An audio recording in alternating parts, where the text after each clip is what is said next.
Жекешкер Семетей Козиев ата кесибин улап айыл чарба тармагында көлөмдүү жашылча жемиш өндүрүүнү өздөштүргөн. Өзгөчө кара өрүктөн 10 жылда 4000 түп эгип, мөмөлүү бакка айландырган. Жыл өткөн сайын бактын түшүмдүүлүгү артып, быйылкы жылы 200 тонна мөмө алды. Кара кайнуулуу жашылча жемиштерге салыштырмалуу чыдамдуу келгендиктен чет өлкөгө экспорттоодо кыйынчылык аз. Багбан түшүмдүн чийки кезинде 50 тонна Орус өлкөсүнө сатыкка чыгарганын айтат. Багбанчылыктын түйшүгүн жакшы түшүнгөн Семетей мырза кайналы жапайы өсүмдүктөргө киргендиктен өз мезгилинде сугаруу жана туура бутоо керектигине маани берет. Жаз алды менен Туркиядан билим алган агрономдор ар бир түбүн формага келтирген. Ага 253 000 сомго чейин коротулган. 3-4 жылдан бери биз сатууга чыгарып атабыз. Россияга, Казакстанга жөнөтүп атабыз. Быйыл уже бир 50 тоннадайды биз сыртка чыгардык экспорт кылып. Калганын биз упаковка кылып туруп, кургатып ушул жерден. Анан кийин чыгарсак деп туруп пландаштырып атабыз. Өзү негизи ар бир эле жумуштун түйшүгү көп. Жөн эле оңой эле болуп калышы кыйын. Бул кайналыдагы өзү негизи дарак чыдамдуу көп башка дарактарга караганда. Анан негизи карабасаң болушу кыйын. Основной негизи көбүрөөк мээнет талап кылат. Сууну көп ичет. Жаздан баштап эле ушул жакшы обрезкаларды кылып, жакшы баягы зыяндуу курт кумурскага каршы дарылап, болушунча ушул астындагы отторун тазалап, бул дарак чоңойгон сайын жылдан жылга өзү көбөйүп кете берет, мөмө өсүчү. Жаш чоңойгон сайын уже жылда көбүрөөк ала беребиз. Быйылкы план уже акыркы уже теримди терип атабыз. Акыркы дарактарды буйруса бир 200ге жакын быйыл уже түшүм алып атабыз. 200 тоннага жакын. 200 тонна тең чет өлкөгө экспорт болот да, 200 тоннадан 50 тоннасы уже эртерээк.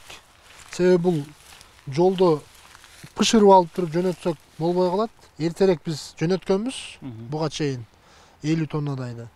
Азыр уже толук, мынакей өзүңөр көрүп атасыңар, толук бышырып алып туруп жыйнап атабыз. Уже буну биз азыр пока холодильникке киргизип койдук. Андан уже алып туруп сушкага киргизебиз. Кургатып, упаковкалап, анан кийин сыртка экспорт кылайын деп атабыз.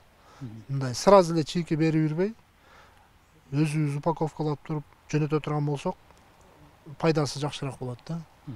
Кара өрүк багын өз мезгилинде сугарып, курт кумурскадан коргоо гана керек. Түшүмдүн товардык көрүнүшүн жакшыртуу үчүн органикалык жер азыктары себилиши шарт. Багбан Гиля салма багындагы түптөгөн. Келечекте өлкөнүн агрардык тармагында жакшы мүмкүнчүлүктөр бар экенин Семетей мырза айтат. Бышыкчылык мезгилинде ички гана базарда эмес, коңшу өлкө элине дагы экологиялык таза жашылча жемиштерди жеткирүүдө. Аймактагы дыйкандарга ар дайым кеңешин берип, кайракы жерлерди иштетүүгө үндөйт. Ата мекендик өндүрүштү колдоого алган дыйкандарга жер трансформациялоодо жана сугат-сууну жеткирүү үчүн жеңилдиктер каралышын сунуштайт. Эми бизде логистический центрлерди чоңойтуп, ошол жерден шарттарды түзүп, азыр мисалы үчүн дыйкандарыбыз биринчи бул дарак өсүш үчүн дыйкандарга эң негизги суу маселесин чечип беришибиз керек. Бизде ушундай суу кеңири өлкөбүз, бирок дыйкандарыбыз суу жеткизе албайт дарактаргачы. Эмнеге дегенде каналдарыбыз убагында чабылбайт. Суу чарбалар убагында, өз убагында мисалы үчүн иштеп кала албайт. Жаздын 1 күнү, кыштын 1000 күнүнө барабар демекчи, убакыт өткөрүлүп атышат. Сезонунда моментинде сууну коюп калбасаң, ал уже кийин дарак курап калышы мүмкүн, мисалы үчүн убакыт өткөрүлүп атышат.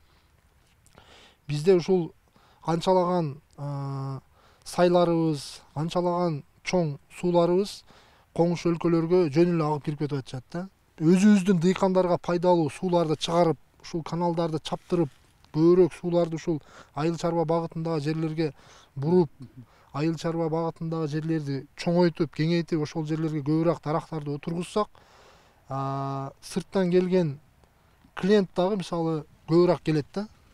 Объемный любой товар объемный алсак болот. Ошол жагынан суу проблемасы эң дыйкандын көйгөйү суу проблемасы. Ишкер аймакта алгачкы жолу 600 тоннага ылайыкталган муздаткыч курган. Кайналынын 150 тоннасын 2 ай сактайт. Кургатылган мөмөнүн баасы жогору болгондуктан таңактап кыргыз бренди менен чет өлкөгө сатыкка чыгарууну көздөөдү. Муздаткыч 3 блоктон турат. Дыйкандардын сүт азыктарын, жашылча жемиштерин килограммын 1,5 сомго чейин сактоого кабыл алат. Евро стандартка жооп берет. Бул холодильникте эт азыктар, сүт азыктар, айыл чарба багытындагы ар бир мөмө жемиштерди минус 15 градустан тартып плюс 20 градуска чейин ар кандай азыктарды сактасак болот. Мисалы биз практикада 10 айдан ашык картошка сактадык, 11 айдан ашык сабиз сактадык, эт сактадык.